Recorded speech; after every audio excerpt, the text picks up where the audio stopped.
that we haven't covered. I would love for you to share it with us.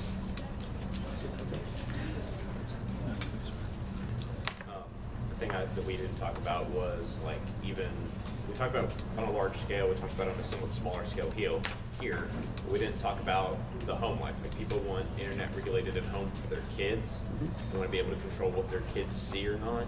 And I think that that's an issue because I think that kids should be limited as to what they're exposed to. Like they don't need to see the ISIS videos of people getting beheaded. I don't think they should see that.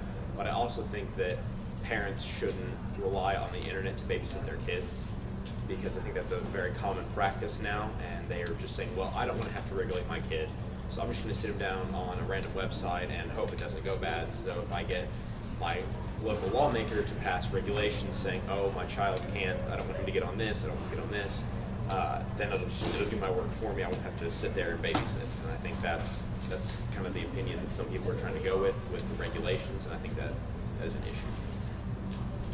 Obviously, one thing that I found really interesting was in Cuba when they completely restricted the internet to its citizens.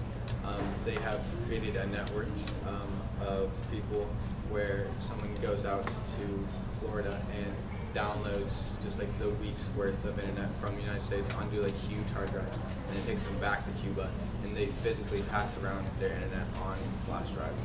I think that's really, really intriguing, and I think that's a great example of how there's so many ways to get around regulations that we can put on the internet. And I think it's just too big of a problem to tackle.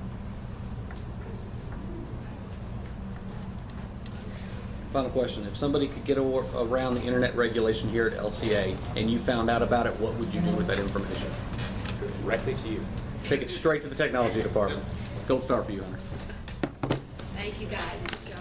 Thank you all very much.